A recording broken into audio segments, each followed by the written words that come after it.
Hi everyone, welcome to Birky's Book Time. It's nice to see you all again. Archibald is here, but he's over the other end of the sofa. He's resting because he had a little operation yesterday at the vet, so he's been a brave little soldier, but he's fine. He's just having a little sleep and snoozing it all off, so I'll show you him. There he is, look. Fast asleep. So you'll probably hear him snoring again. Okay, we're going to get on with chapter 11 today. So if you remember at the end of chapter 10, Robert turned up to help Lily, who was trapped in her bedroom by the evil Madame Verdigris. Here we go. Robert had walked the length of the snowy driveway and was stopped a good 8 feet from the house, gazing up at it and wondering whether to try the servants' entrance or the front door, when he heard a loud whistle from above. He blinked and stared up at a tearful-looking red-headed girl gazing out of a high window. The girl took her fingers from her mouth and called down to him, her voice carrying over the soft, silent landscape. "Friend or foe?" Robert considered this. "Friend, I think." "Who are you looking for?" "For Miss Hartman." The girl smiled wearily. "That's me." He felt a twinge of relief. "May we speak?" he asked. "I've a message for you." "If you wait there," she said, "I shall endeavour to come down." He watched her push open the casement window and climb out. She edged along a shelf of bricks, clinging carefully to the window frame. As she jumped down onto the corner of the porch roof, her feet slipped on the frozen tiles, but she managed to right herself before she dropped over the roof's edge and shimmied down a drain pipe. When her feet reached the handrail, she grabbed an upright post covered in dead creepers and jumped down, tumbling into a drift of snow. "Blimey, Miss Hartman," Robert said. "You're a good mountaineer." "Call me Lily, please." Lily picked herself up and dusted off the snowflakes, shivering as she did so, for she was wearing only a thin dress. "Climbing's fine," she said. "It's the falling I'm not used to. Normally I'd use the stairs, but I was imprisoned and my hairpins broke when I tried to break the lock." Robert opened his mouth to attempt a reply, but he could think of nothing. "Who are you?" Lily asked. "And what's this about?" She folded her goose-pimpled arms. Now that he saw her close up, Robert felt unaccountably nervous. She had a friendly face with cheeks rosy from the cold, and her upturned nose was lightly dusted with freckles. Beneath her fringe of wavy copper hair, her green eyes looked filled with sadness, and Robert wished with all his heart he could find something to say to make it vanish. "I'm Robert Townsend," he mumbled, "apprentice clockmaker in the village up the way." His gloved hands twisted together, and he found himself staring. He'd planned his words carefully as he walked up the drive, but now, somehow, he'd forgotten them all. "Di used to wind the clocks here." It was the only thing he could think of. "For your father." "Did you want to speak to me about that?" Lily asked. Robert fiddled with the brim of his cap. He felt the tips of his ears burn. How could he be so stupid? Her father was missing. That's why the Mek Fox had wanted him to come in the first place. "No," he said at last. I think I've something that belongs to you. At least he claims he does." "Oh, is it Captain Springer or one of the others?" "He's called Malkin." "Malkin's alive!" Lily exclaimed. A glimmer of hope sparked inside her. "Does he have news of Papa?" "Not exactly," Robert murmured. "He said I had to give you a message. It would have come himself, only he was shot." "Shot?" Her eyes widened in alarm. "Oh, don't worry, he's fine. Ticking over. Midar and me fixed his leg, the damaged part I mean, and he's going to be right as rain. He's got a strong constitution, that one. Insides of steel. How'd you own such an amazing mech anyway?" "My father made him for me. I wish I could have taken him to school, but there were no pets allowed." Lily jiggled from foot to foot with impatience. Or was it the cold? "Please," she said, "tell me what it is." He nodded. "When Malkin came round, he told me to tell you the secret's in the safe." Lily clapped her hands together. "The box! I knew it! He wants me to bring the box. Perhaps he has the key." She took Robert by the hand. "Come on," she said, "we'll go get it." They were walking towards the front door when a black steam wagon pulled in through the gates at the far end of the drive. Puffs of acrid smoke drifted from its chimney stack as it drove towards them. Lily gasped and clasped his hand tighter. "What is it?" he asked. "That vehicle was here last night." She dragged him behind a snow-covered fir. "You mustn't let them see me." They watched through the branches as a steam wagon stopped in front of the main entrance. 2 men got out of the driver's compartment. Their mirrored eyes glinted as they climbed the porch steps. One rapped on the front door with the handle of his walking stick. Then they waited. "Those men were in the village chasing Malkin," Robert said. "They're hybrids. Part human, part mech. All bad news." "I know," Lily said.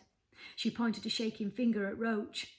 "The thin one, Mr. Roach. He was on the commuter Zep with us, and last night I think they took Mrs. Rust and Papa's mechanicals away."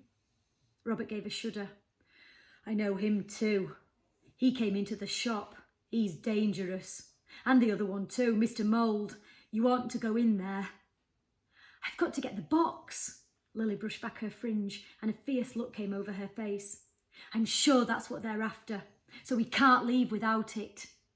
They crept round the side of the house, the snow crunching beneath their feet. Through a window, Robert glimpsed a drawing room. Then the door opened and a woman dressed in black showed Roach and Mould in. "That's my guardian, Madame Verdigris," Lily whispered. "She's in on whatever they're up to." And indeed, even at this distance, Robert could tell from the woman's posture that she wasn't at all surprised to see the 2 men. It was as if they were old friends. Robert and Lily ducked away from the window and peered around the corner of an ivy-encrusted trellis. The back door looked clear. They dashed towards it and Lily tried the handle. "Oh, locked!" She prized open an adjacent window and climbed through, beckoning him to follow. They were in a narrow corridor. Lily grasped a brass doorknob set into a papered wall and opened a disguised door to reveal a narrow servant's staircase. "This way," she said. Robert followed her up to a first floor and past several rooms, along a dark landing before she paused outside a door. "Aha," she said, "that witch left the key in it. Probably why I couldn't get out this way." She unlocked the door and stepped into a room filled with a mess of clothes and books. Robert crowded in behind her. Peering over her shoulder at the rows of gruesome Penny Dreadful covers pinned to yellow wallpaper. A few had been hand-tinted with watercolours. Varney the Vampire in particular featured a lot of hand-painted red. "Wait here," Lily said, and she crawled under her bed and prized up a loose floorboard. Then she reached into the gap beneath it and pulled out a square rosewood box. She placed the box on a blanket in the centre of the bed. "There," she said, folding the corners of the blanket over the box's lid and knotting them tightly together. "That'll do." Robert flinched. He'd heard the tap, tap, tap of a cane and the creak of heavy boots. He peered round the door jamb. 3 shadowy figures were ascending what must have been the main staircase to the landing. "They're coming," he whispered. Lily stepped towards the open window. "We have to climb down." "I can't." The words felt dry in his throat. "Why not?" "I'm afraid of heights." "Oh." She opened the wardrobe and stuffed her bundle inside. "Then we'll have to hide." "I shouldn't get in there either. I've an allergy to dust." "Never mind that now." Lily pushed back a row of dresses on hangers and an old tattered parasol and crammed him into the wardrobe. Then she took a last look around the room.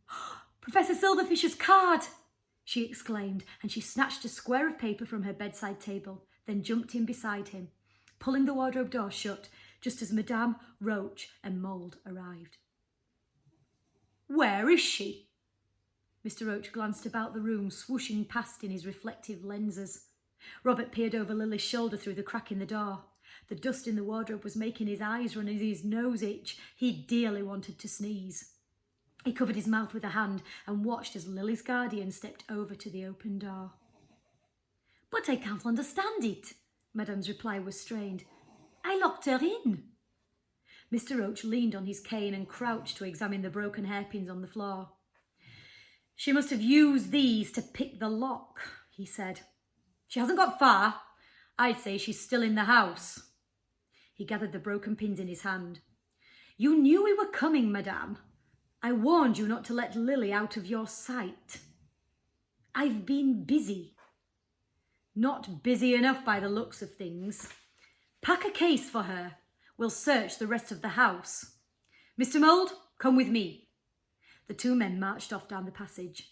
Lily and Robert kept as still as they could, hiding behind the rows of clothes. But when Madame opened the wardrobe, dust seemed to whoosh up Robert's nose with the sudden light and... Achoo! Mon Dieu! Madame screamed, grabbing at them. She's here! His eyes streaming, Robert pulled the old parasol from the back of the cupboard and hit the woman with it, tipping her into the wardrobe. Lily wrested herself free, dragging the bundle along with her. Come on, she cried, and they scrambled through the door and shut it behind them. Robert turned the key in the lock, trapping Madame inside. They ran along the landing towards the main stairs, but Roach and Mould were rushing upwards to meet them, their mirrored eyes gleaming. Lily hugged her bundle to her chest and darted the other way. Robert scrambled to follow.